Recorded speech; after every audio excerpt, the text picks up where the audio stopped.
الحمد لله رب العالمين، والصلاة والسلام على الحبيب النبي وآله وأصحابه أجمعين صلى الله عليه وسلم. حياكم الله. حلقة اليوم هدية للراغبين في الجنة الساعين إليها. سأل سفيان بن دينار أحد السلف الصالحين عن أعمال من كانوا قبلنا، فقال: كانوا يعملون قليلا ويؤجرون كثيرا. فقال سفيان: وما ذاك؟ قال: لسلامة صدورهم. وقال النبي صلى الله عليه وسلم: ألا إن في الجسد مضغة إذا صلحت صلح الجسد كله، وإذا فسدت فسد الجسد كله، ألا وهي القلب. الرؤيا الأولى تبشر صاحبتها أن الله تعالى يسلم عليها، فما هو عملها؟ والثانية رؤيت لها بشارة بالجنة، فما هو العمل؟ والثالث بشر بالجنة بمكانة عالية فيها بعملين آخرين مختلفين. الرؤيا الأولى تقول: رأيت كأني أجلس بين نساء لا أعرفهن، وسألنا أين هي التي سلم الله عليها، فأشاروا إلي، فالتففن حولي يسألنني: ماذا تفعلين حتى يسلم الله تعالى عليك؟ فأذن العصر، فقمت مسرعة، توضأت، صليت قبل العصر 4، ثم جلست أعلمهن أذكار الركوع وما بعد الصلاة، وانتهت الرؤيا. تقول: مع العلم أني في الواقع أحافظ على صلاة قبل العصر 4، وألتزم بأذكار ما بعد الصلاة. تقول: اللهم أنت السلام ومنك السلام، تباركت يا ذا الجلال والإكرام. وهي تقول أنها تزيد فيها: اللهم اجعلني ممن يقال لهم ادخلوا الجنة بسلام آمنين. نلاحظ التتابع في الرؤيا. تجلس بين نساء مجهولات، سألنا أين هي التي سلم الله عليها، ثم علمتهن أذكار الركوع وما بعد الصلاة.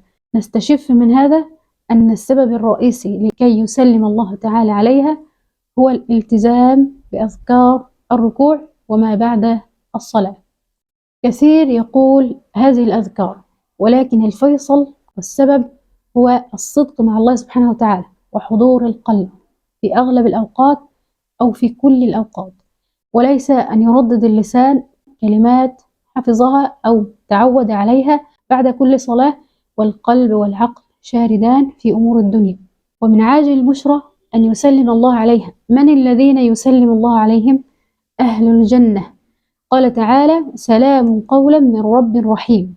وفي الحديث، والحديث في سنن ابن ماجه وسنده فيه ضعف، قال رسول الله صلى الله عليه وسلم: بينما أهل الجنة في نعيم الجنة إذ سطع لهم نور فوق رؤوسهم، فرفعوا رؤوسهم فإذا الرب جل جلاله قد أشرق عليهم من فوقهم، فقال: سلام عليكم يا أهل الجنة.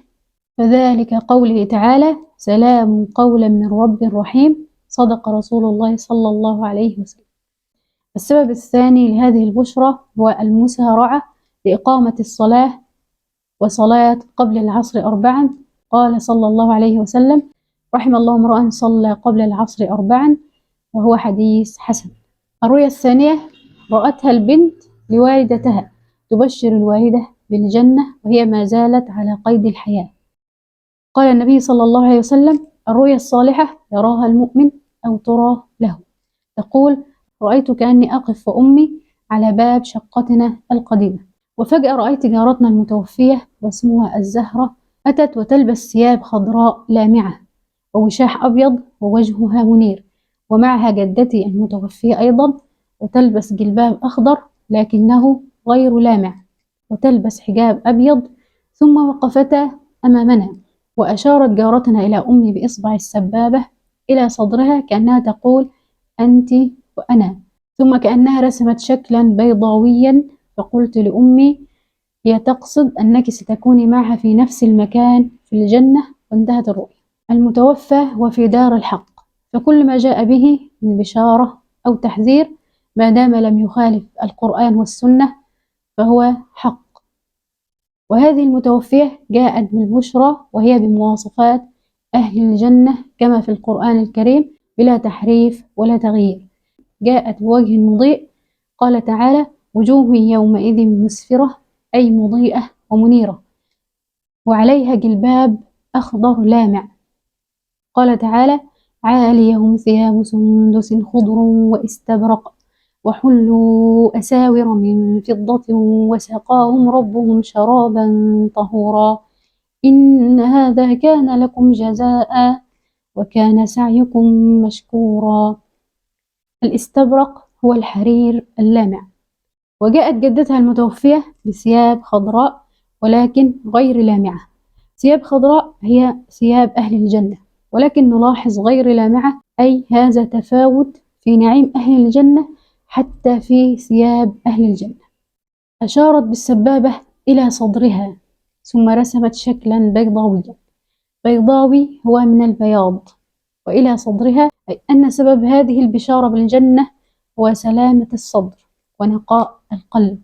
صاحب القلب النقي من نفسه في راحة والناس منه في سلامة. وفي الحديث قال صلى الله عليه وسلم: يطلع عليكم الآن رجل من أهل الجنة. فطلع رجل من الأنصار تنطف لحيته من الوضوء.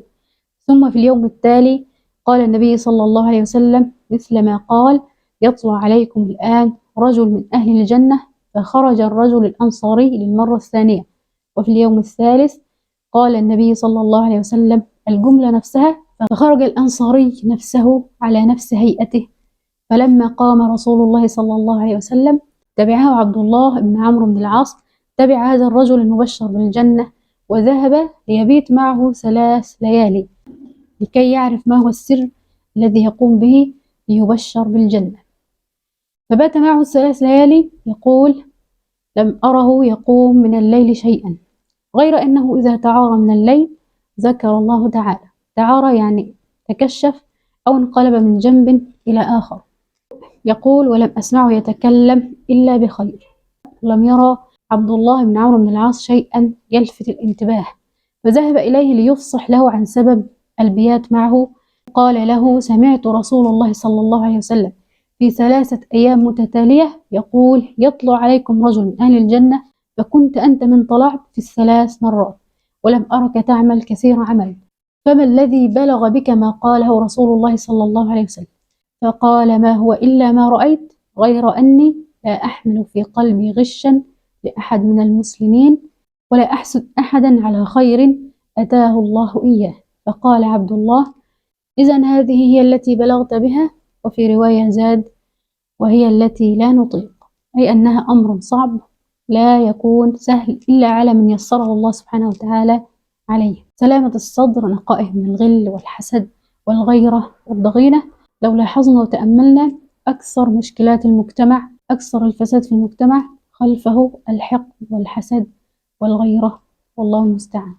الرؤيا الثالثة يقول: رأيت كأني دخلت الجنة من باب كبير ومعي ناس كثيرة، ورأيت أمامي درج كبير وعريض، فصعدت الدرج والناس يصعدون، يدخل الناس الطوابق إلى أن بقي معي عدد قليل.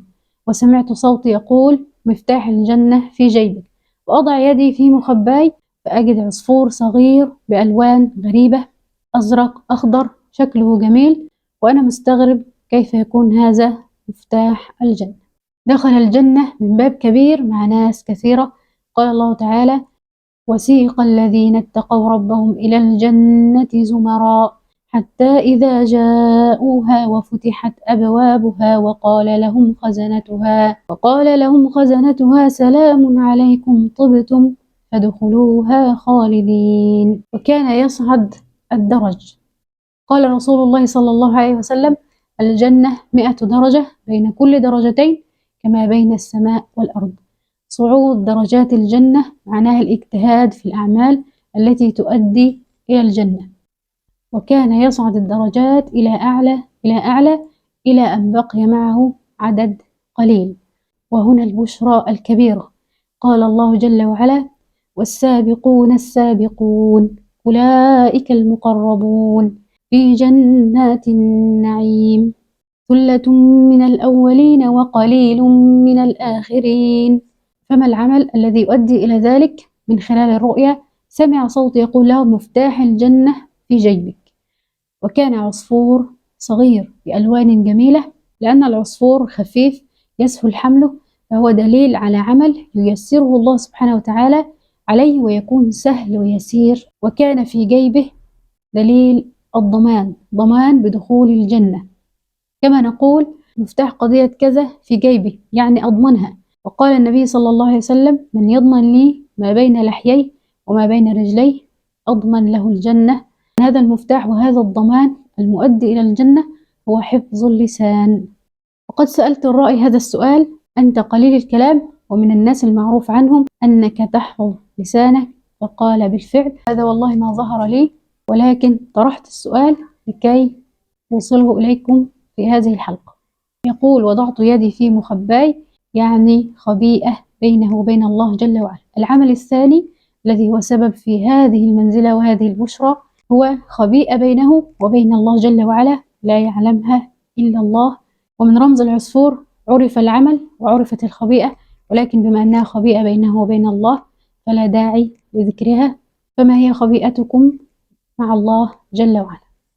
سبحانك اللهم وبحمدك، أشهد أن لا إله إلا أنت، أستغفرك وأتوب إليك.